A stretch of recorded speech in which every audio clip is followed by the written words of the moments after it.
नमस्कार, मी विशाल परदेशी. बाप्पा मोरयामध्ये आपलं सगळ्यांचं स्वागत. गणपती बाप्पा मोरया. तर हे मोरया म्हणत असताना या कलेच्या अधिपतीचे सगळे उपासक, या रंगभूमीवरचे नायक नायिका आपल्यासोबत आहेत. लीनाताई आपल्याबरोबर आहे, रोहन आपल्याबरोबर आहे. कीर्तकी, तुझंही खूप खूप स्वागत. बाप्पांच्या दर्शनासाठी तुम्ही आलात त्याबद्दल तुमचे आभार. आणि बरंच काही सुरू आहे बाप्पांच्या साक्षीने, एवढं तर निश्चित. पण ताईपासून सुरुवात करतो. ताई, तुझ्याकडे पण गणपती बसतो बरोबर ना? काय यंदाचा माहोल कसा राहिला, किंवा किती वर्षाची तुझ्या घरातली परंपरा आहे? यंदाचा माहोल सांगायचा तर एकतर कसं आहे की माझ्या घरी म्हणजे भागवत हे नाही, मंगेश कदम नाही, म्हणजे मंगेशकडे पण असतो पण तो त्यांच्या काकांकडे येतो गणपती. तर मुळात 1.5 दिवसाचा गणपती हे तर म्हणजे उत्साहाचंच वातावरण असतं, त्याच्याविषयी काही प्रश्नच येत नाही.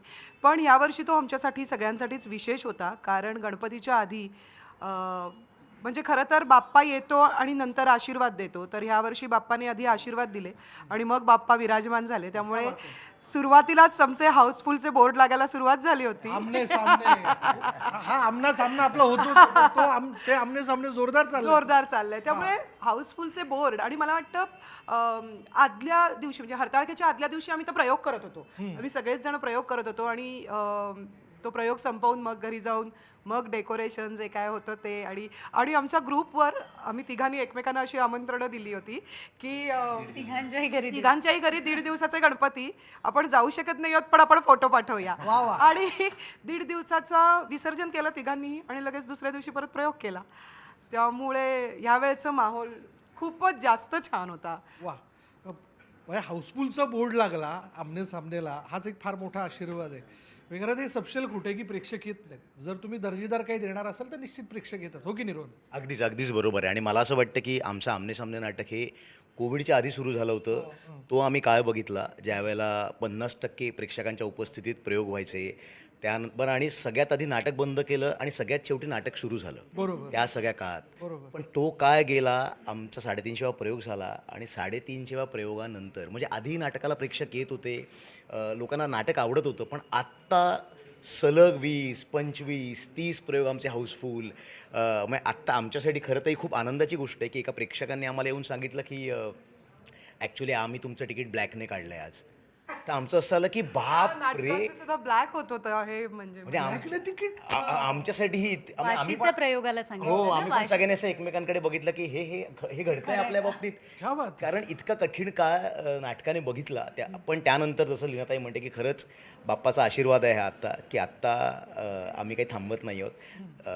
बाप्पा गणपतीच्या आगमनाच्या आधी आणि आत्ता सुद्धा आमचे प्रयोग जोरदार सुरू आहेत. म्हणजे की तू प्रेक्षकांना समजून सांगायला पाहिजे की तुमच्या नाटकाचं तिकीट तुम्ही म्हणजे कसं मिळवता येईल, ही प्रोसेस. आम्ही नेहमी तेच म्हणतो, ज्यावेळेस एखादा प्रेक्षक आम्हाला किंवा आमच्या ओळखीतली माणसंही म्हणतात की अरे नाटकाचं तिकीट मिळत नाही, तर आनंदही होतो आणि वाईटही वाटतं अरे की तिकीटही नाही मिळत आहे. पण आम्हाला आनंद वाटत असतं की वा क्या बात आहे. म्हणजे जे दिवस कोविडपासून वेगवेगळ्या पद्धतीने ज्या स्टेप्स पाहिल्या तिथे कधी वाटलंही नव्हतं. कारण फक्त एवढंच आहे की नाटकावर आमचा विश्वास होता. मुळात आमचे प्रोड्युसर्स मंगेश कदम, लीनाताई यांचा विश्वास होता नाटकावर. लेखक दिग्दर्शक नीरज शिरवईकरने इतकं सुंदर नाटक लिहिलेलं आहे. खरं बघायला गेलं तर मी 150 प्रयोगानंतर नाटकामध्ये आले, मी रिप्लेसमेंट करते. पण ज्यावेळेस आमने सामने मी पाहिलं त्यावेळेस माझं असं झालं, रिप्लेसमेंट असो काहीही असो, मला हे नाटक करायचं आहे. कारण नाटक आमची भाषा बोलतं, आजची भाषा बोलतं.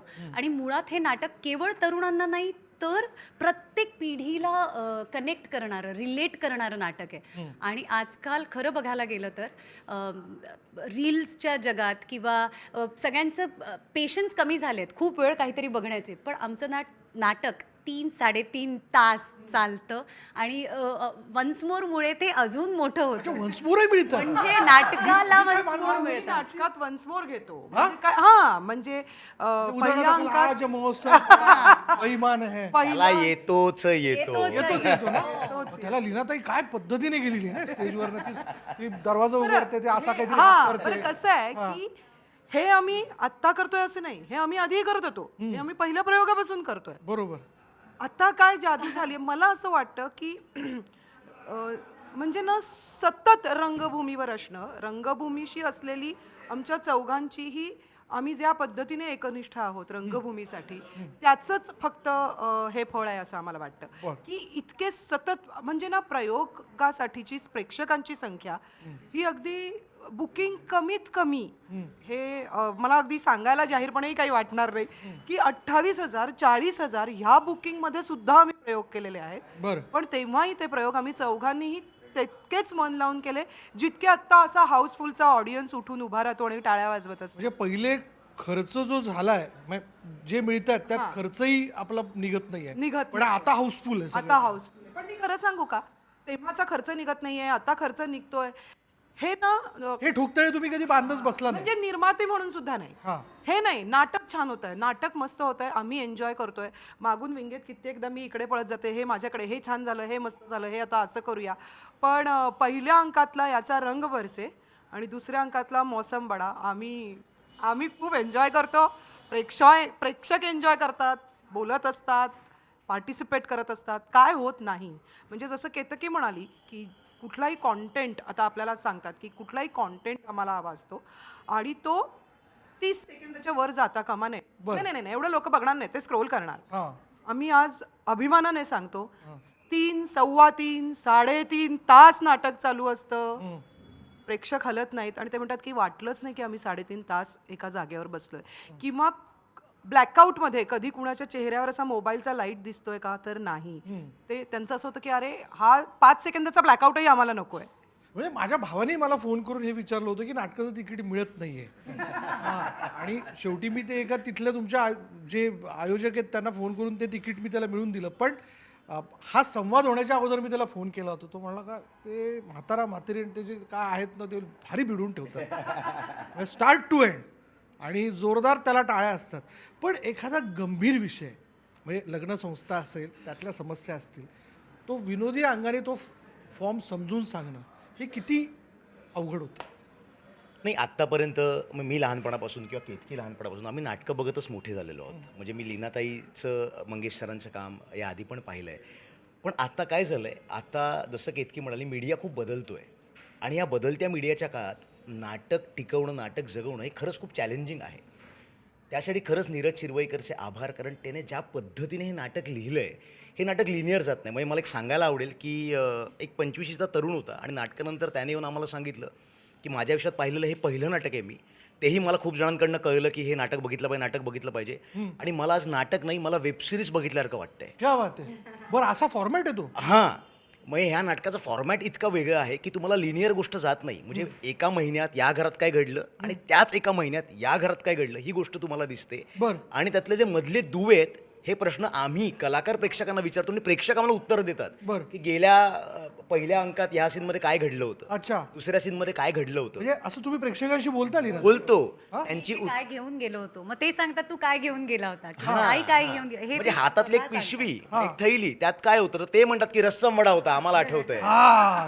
म्हणजे हे लक्षात ठेवणं, हे बघणं. म्हणजे लीनाताई म्हणते तसं खरंच आम्हाला एकही मोबाईलचा लाईट दिसत नाही, कारण ते इतके एनग्रॉस झालेले असतात. आणि आत्ताच्या काळात इतकं एनग्रोसिंग नाटक, मला असं वाटतं आमच्या नंतर एका नाटकाचा प्रयोग होता, त्याचे कलाकार येऊन थांबले होते आणि त्यांनी नंतर आम्हाला येऊन सांगितलं की तुमचं नाटक सुरू होतं, आम्हाला असं वाटलं की IPLची एखादी मॅच चालू आहे. इतका दंगा, इतके प्रेक्षक. म्हणजे खरंच सिंगापूरला आम्ही एक प्रयोग केला होता, तो प्रयोग आमचा संपूही दिला नाही. आपल्याला कळतं ना की नाटक संपत आलंय, त्याच्या अगोदरच प्रेक्षक उभे राहायला लागले आणि मला असं वाटतं की ते लॉंगेस्ट स्टँडिंग ओवेशन असेल आमच्या आयुष्यातलं. 5-7 मिनिटं टाळ्या वाजत होत्या. मग लीनाताईला सांगावं लागलं की लेखकाने लिहिलेली अजून एक 4 वाक्य शिल्लक आहेत, ती आम्हाला घेऊ द्या. म्हणजे आम्ही जितके परदेश दौरे केले ना, थोड्या बहुत फरकाने पण हाच अनुभव आम्हाला सगळीकडे आला आहे. म्हणजे ऑस्ट्रेलिया असेल, US असेल आणि दुबईला तर 800 माणसांची कॅपॅसिटी होती, 1000 माणसं बसली होती, गँगवेमध्ये सुद्धा लोक बसले होते आणि काही माणसांना परत जायला सांगितलं. इतकं आणि त्यांनी सांगितलं म्हणून आम्ही तुमचा 500वा प्रयोग परत करणार. हो. मुंबईवाल्यांना वा वा सांगितलं वा वा. आम्ही. पण लीनाताई, सुरुवातीला नाटक चाललं नाही, 150 प्रयोगापर्यंत काय होतं, एकतर तू काम पण करते, तू निर्माता पण आहेस, म्हणजे मंगेश निर्माता आहे. तर अशा वेळी ज्यावेळेस सगळं प्रयोगाला बुकिंग नाही आहे, आपण घरी जातो, मग तुम्ही एकमेकाशी बोलत असाल, तर ती जी अस्वस्थता होती आणि तेव्हा ठेवलेला जो संयम होता, त्याचा हा परतावा आहे असं म्हणायचं का? याचं एकतर विभागून क्रेडिट आहे, त्यातलं अधिक भाग आहे तो मंगेशकडे आहे आणि नंतरचा भाग आहे तो अर्थात रोहन आणि केतकीचा आहे. कारण मंगेशना इतकी खात्री होती, मंगेश मला म्हणाले असं नाटक नाही मिळत सतत, ज्या पद्धतीने नाटक लिहिलं गेलंय, ज्या पद्धतीने आपले प्रयोग होतात, लीना माझं ऐक, असं नाटक नाही होत. पण मग तू कधी अशी म्हणायचीस त्याला की हो हो, मी अगदीच म्हणायचे मला थांबूया ते. म्हणजे थांबवूया हा शब्द माझ्या तोंडून नाही आला, कारण मी नाटक वेडी मुलगी बघ आहे. ना पण मला असं वाटायचं की मंगेश आता हा प्रयोग मंगेश कसं होणार. ते मला म्हणाले लीना विश्वास ठेव, हे नाटक होणार, हे हे कधी ना कधी वाजणार. कारण आजूबाजूला हे असं नाटकच नाहीये इतक्या ताकदीचं की जिथे लोक या पद्धतीने इन्व्हॉल्व्ह होत आहेत. लोक, मी म्हटलं तसं कमी प्रेक्षक असतील ना तरीही ते हाऊसफुल सारखा प्रतिसाद ऐकू यायचा आम्हाला. टाळी कधीच कमी नाही वाजली किंवा वाजली नाही असं झालं नाही. सो मला मंगेशनी पूर्ण खात्री दिली होती की थोडे पेशन्स ठेव, हे नाटक होईल. आणि त्याच्यानंतर कसं आहे की पहिला अंक आणि दुसरा अंक म्हणजे पहिला महिना ह्या दोघांचं कसं चाललंय आणि नंतरचा तोच महिना आमचं कसं चाललंय. तर ना ह्यांचे सीन मी विंगेतून बघायचे ना, एक दोनदा तर रोहनने खुणावलंय की ये एंट्री आहे, इतकी मीच तल्लीन होऊन बघायचं क्या बात आहे. की मला असं वाटायचं की इतकं जीव तोडून, म्हणजे ना त्यांच्याकडून कलाकार म्हणून कधीच असं झालं नाही की कुठे ऑडियन्स आहे, कशाला करायचं. उलट हे तिघं मिळून मला रेटत होते, करूया लीना ताई, होणार करूया मस्त. म्हणजे मला आठवतंय गोकुळाष्टमीच्या दिवशीचा एक आमचा प्रयोग होता. आमच्या आत्तापर्यंतच्या ह्याच्यात ते सगळ्यात कमी बुकिंग होतं आणि माझं असं झालं होतं की का असं होतंय. मग आपण कारण शोधायला लागतो. बरोबर आहे, नाही, अस्वस्थ होतो गोकुळाष्टमी आहे, नाही ट्रॅफिक आहे, नाही हे असं आहे. त्याच्यानंतर 360 अंशात बाजू बदलली आणि ती अशी बदलली की गणपती विसर्जन, 5 दिवसाचे गणपती जात आहेत. पुण्यासारखा भाग की जिथे गणेश उत्सवाचं एवढं सगळं स्तोम आहे, किंवा स्तोम नाही म्हणायचंय मला पण इतकं गणेश उत्सव चांगल्या टोकाचा माहोल असतो, हां, टोकाचा माहोल असतो. खूप चांगल्या पद्धतीने गणेशोत्सव साजरा केला जातो. आणि शनिवार रविवार नाही, मधला दिवस, असं जे काही नाटकाच्या विरोधात असतं ते सगळं वातावरण असताना सुद्धा आम्ही हाऊसफुल नाटक केलं पुण्यात. सो मला असं वाटतं की नाटक तेच, कलाकार तेच, करतोय ही तेच, तसं पुण्यातच प्रयोग करतोय. पुण्यातच प्रयोग करतोय. पण आता ज्या पद्धतीने ते लोकांपर्यंत पोहोचलं आणि लोक एकमेकांमध्ये ते पोहोचवतात, आता आम्हाला काहीच करावं लागत नाही. बरोबर आहे. आता ते आपापसात सांगतात. म्हणजे आमचा एक प्रयोग होता पुण्याचा, जो हाऊसफुल झाला, पण नंतर आम्हाला असं कळलं की त्या थिएटरमध्ये काहीतरी वेगळा कार्यक्रम होणार होता, शासकीय काहीतरी. तर आमची ती तारीख गेली. तर आमचं असं झालं की अरे हाऊसफुल शो आहे, काय करायचं. तर तिथे एक कोणतरी प्रेक्षक आला होता, त्यांनी आम्हाला DM केला की आम्ही तिकीटं काढली होती आणि आम्हाला आता येता येत नाही आहे. तर म्हटलं की हो, त्या दिवशी आमचे 2 प्रयोग असणार आहेत. त्याने 1 नाही, 2 नाही, 3 नाही, त्यांनी 50 तिकीटं काढली होती. 50 तिकीट. 50. तो म्हणाला की अहो आम्ही 50 जण येणार आहोत. म्हटलं 50. म्हटलं मग तुम्ही या पुढच्या प्रयोगाला, कारण मला माहिती आहे की अगदी बाल्कनी थोडीशी राहिली आणि त्यांनी खटपट करून पुढची तिकीटं मिळवली होती आधीच्या प्रयोगाची. तर म्हणाला नाही ठीक आहे, आता आमचं 50 जणांचं ठरलंय. मागची अख्ख्या बाल्कनीतली 50 तिकीटं काढली. हाऊसफुलचा आमचा बोर्ड लागला आणि तो बोर्ड आम्ही सगळ्यांनी एक मान त्याचा म्हणून आम्ही त्याच्या हातात दिला होता. वा वा. की प्लीज तुम्ही स्टेजवर या आणि हा बोर्ड पकडा. सो मला मंगेशनी खूप विश्वास ठेवला की लीना हे आपण करूया, आणि इतका उत्तम निर्माता मिळणं हे फारच नाटकासाठी गरजेचं असतं.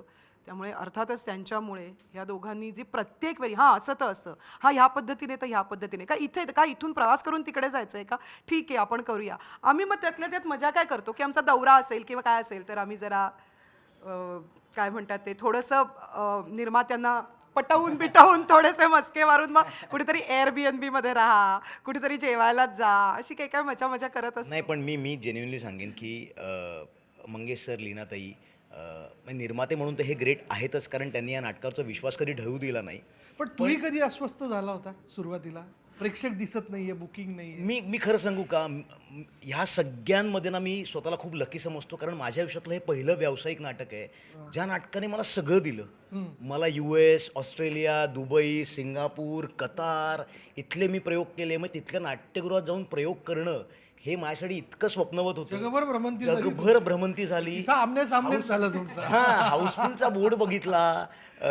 आत्ता पण समोरून जेव्हा लोक आम्हाला म्हणतात की तुमच्या नाटकाचं तिकीट मिळत नाही, तर मी लीनाताईला कधी कधी म्हणतो, म्हटलं लीनाताई तुम्ही हा माझ्यावर विश्वास ठेवलात, पण आता दुसरं नाटक कुठलं करणार मी, कारण पहिल्या नाटकाने मला इतकं दिलंय, हे कसं, म्हणजे ह्याची पुनरावृत्ती होणं खूप कठीण आहे, कारण तोच टेम्पो पकडावा लागेल ना. साहजिक आहे. पण मी खरं सांगतो, मंगेश सर म्हणजे आमच्यातलं सगळ्यात सिनियर पण दौरा असू दे, आम्ही त्यांच्याकडे बघून आमचं असं होतं की सर थकत नाही आहेत, तर मी कुठल्या तोंडाने म्हणू की म्हणजे आताही आम्ही एवढा प्रवास करून जातो मी लिटरली विंगेत रोहनला म्हणते सर कसं मॅनेज करतात यार, आज आमचं वय तरी अर्ध असेल सरांच्या, पण तरी आमचं असं होतं की अरे बापरे, आणि हे या वयामध्ये आणि बरं प्रवास करून 2-2 प्रयोग एका दिवशी आम्ही 2-2 प्रयोग करतो, पण सर लीनाताई त्यांची एनर्जी कमी होत नाही. त्यामुळे मला असं वाटतं आम्ही नवीन आहोत खरं तर या सगळ्या प्रवासामध्ये, पण इतकं दिलंय ना, हाच असं म्हणाल तसं मलाही आमने सामने इतकं दिलंय. प्रत्येक प्रयोगागणिक मी सरांकडनं ताईकडनं एक गोष्ट शिकली आहे, इनफॅक्ट ह्याच्याहीकडून, की ऑडियन्सप्रमाणे ते रिसीव्ह करता आलं पाहिजे, की ऑडियन्स कसा आहे. म्हणजे आम्ही गावात प्रयोग करतोय किंवा आम्ही US मध्ये प्रयोग करतोय, तर त्यांची काय टेंडन्सी आहे त्यांना ऐकता आलं पाहिजे. हे सरांनी इतकं कमाल, तर म्हणजे सर विंगेतनं येऊन आम्हाला काही गोष्टी सांगतात आणि असं वाटतं की हे अख्खं विद्यापीठ आहे. म्हणजे कसं कळतं मी ह्याला पहिला प्रश्न, कसं कळतं यांना की हा ऑडियन्स असा आहे. सो त्यांच्याकडे बघून आम्ही दोघंही पर्सनली खूप शिकत असतो.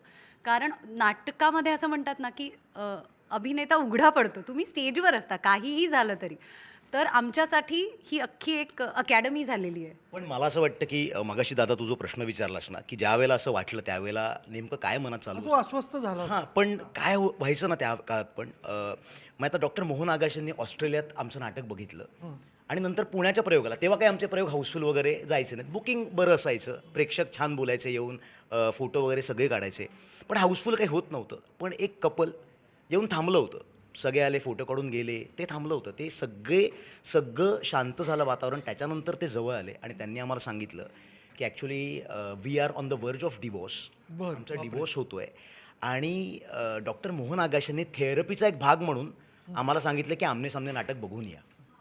ही सगळ्यात मोठी पावती. ह्या अशा गोष्टी, किंवा आता परवा मोहन जोशी सर नाटकाला आले होते, तर त्यांनी मंगेश सर आणि लीनाताईला सांगितलं की नाटकाची पुढची पिढी चांगली घडते.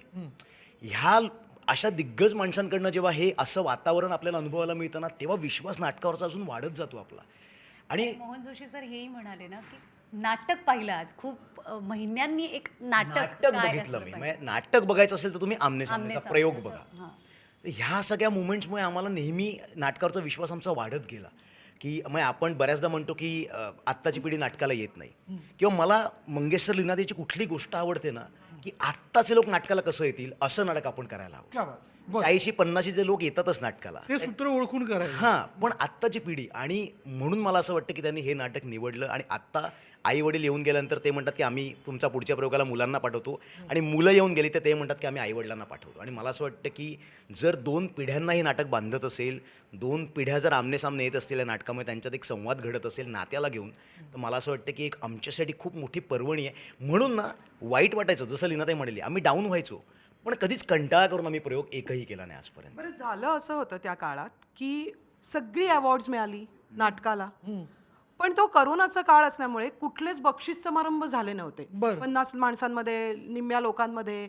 त्यामुळे ना कधी ते सेलिब्रेट करता आलं, ना कधी लोकांना दाखवता आलं की अरे आम्हाला बक्षिसं मिळाली, परदेश दौरे झाले, अरे बघा. पण होत असं होतं की बाहेर सगळीकडे कौतुक होत होतं आणि माहेरीच काही घडत नव्हतं. पण आता असं झालंय की आम्हाला इथेही इतकी मजा येते, इथेही लोक येत आहेत, बघतायत, मजा घेत आहेत. आणि मला सांग लीनाताई, त्या स्टेजवरती दिसणारं ते वृद्ध कपल किंवा मध्यमवयीन कपल तुम्ही प्रत्यक्षात कसे आहात, तू आणि मंगेश? याचं उत्तर हे जास्त. कारण परवाच्या प्रयोगाला, अगदी परवा, म्हणजे शब्दशः परवाच्या प्रयोगाला एक छोटा ब्लॅकआउट, की त्याच्यानंतर आमची एंट्री आहे आणि हा कधी मागे येऊन उभा राहायला मला माहितीच नाही. तर त्या ब्लॅकआउट मध्ये आम्ही दोघं भांडत होतो. तर त्याचं असं झालं की प्रयोग तिथं विंगेत. मी त्याला म्हटलं तू काय करतो इकडे, तू तुझ्या जागी जा म्हटलं. त्यामुळे त्यातल्या ना काही ज्या गोष्टी आहेत ना, की तुम्ही माझ्यासाठी काय करता, माझा हाकीर हुसेन नुसता तबले बडवत बसलेला असतो, किंवा सोड ग, जाऊ दे ग, मरू दे ग, हे खरंच आहे. हे प्रत्यक्षात आहे. म्हणजे लोकांना फार वाटत असतं काय छान अभिनय वगैरे, काही अभिनय वगैरे हे नाही. प्रत्येकाच्या रोजच्या आयुष्यात आहे. म्हणजे तर त्यात नाटकातच रादर हा एक प्रश्न विचारतो, सगळ्या बायका इतकं म्हणजे तो सीन सुरू झाला ना की आम्ही थांबतो की आता रोहन काय एवढ्यात एक्झिट घेत नाही असं असतं आमचं. कारण तो विचारतो की काकूंनो खरं सांग, अख्खा भरलेला ऑडियन्स, आणि तो विचारतो काकूंनो खरं सांगा हे काका तुम्हाला घरकामात मदत करतात का? त्याच्यानंतर ज्या बायका बोलायचं, मला असं वाटतं फक्त मी आणि मंगेश नाही, हे प्रत्येक नवरा बायकोचे रिलेशन आहे की जे आम्ही रंगमंचावर करत असतो आणि ते खाली करत ते असतो. प्रेक्षक म्हणून सहभागी होतात तुमच्या त्या स्टेजवरती. एक्झॅक्टली. ते बघत असतात हे तर हे आपलंच आहे. आपलंच आहे. बरं, जेव्हा त्या बायका म्हणतात नाही मदत करत नाहीत, तेव्हा पुरुष म्हणत असतात की आमच्यात भांडणं नका लावू. ह्या एवढा ऑडियन्स कंट्रोल करून त्यांना थांबवून मग पुढे आपलं निवेदन करायचं. ते त्यामुळे हा थोडंफार मी आणि मंगेश आहोतच तसे, पण ते जे प्रत्येक नवरा बायको असतात तसे आहोत आम्ही. तशीच आहे. नाही, मग आम्ही यांच्याकडे स्टेजवरही शिकत असतो आणि ऑफ स्टेजही शिकत असतो. पण ऑफस्टेजही या दोघांच्या गमती जमती तुम्ही बघितल्या असतील. हो, आणि आमच्या चौघांमध्ये सगळ्यात मोठे मंगेश सर असतील, पण सगळ्यात मिश्किल आणि सगळ्यात मस्तीखोर मंगेश सरच आहेत. ते स्टेजवरही तितकीच मस्ती करतात. म्हणजे आम्हाला असं तो एक एक्सपिरियन्स म्हणतात ना, इतक्या वर्षांचा एक्सपिरियन्स आहे. आम्ही घाबरलेलो, म्हणजे मस्ती करत असतो, पण सरांचा जो हातखंडा आहे की करतील पण आणि नामानिराळे, आणि आम्ही तिथे अडकतो. सो तेही आम्ही शिकत असतो. म्हणजे एकूण काय की वातावरण खूप छान असतं. म्हणजे मुळात तुम्ही जे काम करताय, कलाकाराला काय हवं असतं, छान वातावरण हवं असतं, चांगलं स्क्रिप्ट हवं असतं, आणि आपलं जे म्हणणं आहे ते मी जे मांडते ते मलाही पटणं गरजेचं असतं ना. तर हे सगळं या नाटकात आहे. मी जे म्हणते समीरा म्हणून सुद्धा मी जे म्हणते, किंवा आम्ही दोघं युनिट म्हणून, कपल म्हणून जे म्हणू पाहतोय, तेही आमचं खरं तर म्हणणं आहे. ॲज अ एक नवीन पिढी म्हणा किंवा नात्याकडे आम्हीही तसेच बघतो. त्यामुळे हे इतकं सगळं जुळून आलंय ना. आणि आमच्या आता लिव्ह इन वर्सेस लग्न इतका सोपा विषय आमच्या बरोबर, लिव्ह इन वर्सेस लग्न. तर एकदा नाटक संपल्यानंतर एक 70च्या आजी होत्या, 2 आज्या. तर आम्ही पार्ल्याला पार्ल्यात. प्रेक्षक प्रतिक्रिया घ्यायला आपण जातो ना, तसं नाटक संपल्यानंतर त्या म्हणाला की हे चांगलं आहे ना गं, आपल्या वेळेला लिव्ह इन का नव्हतं. म्हणजे 70च्या एखाद्या बाई जर हे म्हणत असतील तर मला असं वाटतं की जर त्या सुद्धा या गोष्टींकडे अशा पद्धतीने बघू शकतात, तर मला असं वाटतं की खरंच 2 पिढ्यांमधला संवाद घडतोय आमच्या नाटकामुळे. रादर आपण असं म्हणूया की तुम्ही 2 पिढ्यांमधलं अंतरही मिटवताय, संपवताय. हो, म्हणजे त्यात म्हणणं एवढंच आहे की तुम्ही लग्न करून एकत्र राहा किंवा लग्न न करता राहा, तुमच्यात भांडणं होणार, फक्त ती झाल्यानंतर तुम्ही एकमेकांशी कसे वागता यावर ठरतो तुमचा संसार कसा होणार. बरोबर. एकत्र आहात म्हटल्यावर भांडण होणार, ते झाल्यानंतरचं जे वागणं असतं ना ते महत्वाचं असतं. बरं, मंगेश तुझ्या अपरोक्ष प्रश्न विचारतोय लीनाताईला मी, पण आता मंगेश असतं तर मंगेश काय म्हणलं असतं तुझ्याबद्दल? आता एवढे सगळे कॅमेरे आहेत म्हटल्यावर चांगलंच बोलले असते. त्याची काही खैर नव्हती, पुन्हा घरी जाऊन त्याला उत्तर द्यायचंय. नाही नाही, असं नाही. मग जेव्हा बोलायचा विषय असतो ना, कुठल्याही आम्ही कुठल्या कार्यक्रमांना जातो किंवा कुठेही काही, किंवा असं असतं की आम्ही बाहेरगावचे प्रयोग करतो आणि मग त्यांना आम्हाला एक व्हिडिओ करून पाठवा ना वगैरे, तर ना मंगेश इतक्या जणांना प्रॉमिस करून येतात ना, तुला म्हणते तू बोलायचं आहे, ओके ओके, तुम्हाला काय बोलायचं ना, गणपती शब्दाचं ओके ओके, नो हा लीना बोल. म्हटलं मी बोलणार, तुम्ही 10 जणांना प्रॉमिस का करून आलात? त्यामुळे आणि नंतर मग ते सांगत राहतील हा मुद्दा राहिला, तू म्हटलं मग तू बोल ना माणसा, मला का सांगताय. पण नाही, काही नाही. पण आम्ही आत्ता अगदीच त्यांना मिस करतोय, त्यांच्या व्यस्ततेमुळे ते नाही आले.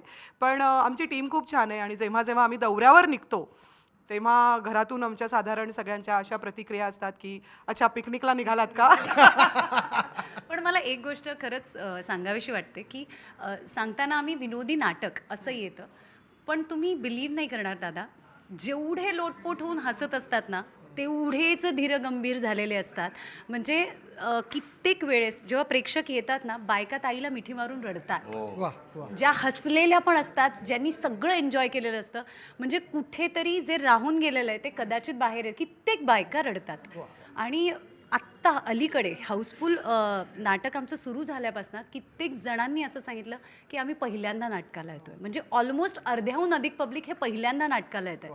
सो आम्हाला तरुण पिढी म्हणून म्हणजे ताई आणि सरांनी तर इतकी छान नाटकं केली आहेत की त्यांनी एवढं भरभरून ऑडियन्स बघितलं आहे किंवा एक घडवला असेल ऑडियन्स.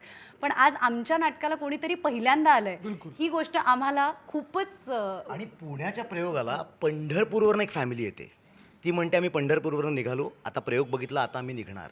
कोल्हापूरवरनं फॅमिलीज येत आहेत. फक्त एवढंच की या नाटकाचं तिकीट मिळत नाही किंवा हे नाटक कोल्हापूरला कधी येणार आम्हाला माहीत नाही. आता इथलं पुण्यात मिळालं, प्रयोग आहे ना, पुण्यात. तर आता मी पुण्यात जातोय. नाही, ही सगळी मिळकत आहे तुम्हा सगळ्यांची. तुमच्या सगळ्यांचे खूप आभार, हा छानसा संवाद घेतलात. मी असं म्हणेन मित्र हो, की ही सगळी मंडळी आपल्याच घरातला प्रयोग करतात. हा प्रयोग खास आहे आणि हा आपल्याला अंतर्मुख करणार आहे, हा आपल्याला हसवणार आहे. त्याच्यामुळे जरूर इथे जा. एक शब्द आहे जो मला आठवतो लीनाताई, की आंतरिक वंगण. ओरलिंग झालं पाहिजे. पूर्वी सायकलीला आपण ओरलिंग करतो ना, ते असं झालं पाहिजे. ते या प्रयोगांमधनं तुम्ही करता. बरोबर बरोबर. तुमचे खूप आभार. अशाच वेगळ्या भूमिकांमधनं भेटा आणि याहीपेक्षा यापुढचं सगळ्यात मोठं पुढचं चॅलेंज असेल, जसं हा म्हणाला, की जे पुढलं नाटक आणणार आहात तुम्हाला ते याच टेम्पोच्या आणावं लागणार आहे. नक्की बाप्पाच्या आशीर्वादाने ते जुळेल जमेल असं वाटतंय. बस त्याचे आशीर्वाद हवेत आणखी. जुळून येऊ आम्ही देखील प्रयत्न करू. तुम्ही जे करताय ते खास आहे. धन्यवाद या सगळ्या संवादाबद्दल. थँक्यू. थँक्यू. थँक्यू. त्यानंतर इथेच थांबणार आहोत. पहा फक्त न्यूज 18 लोक.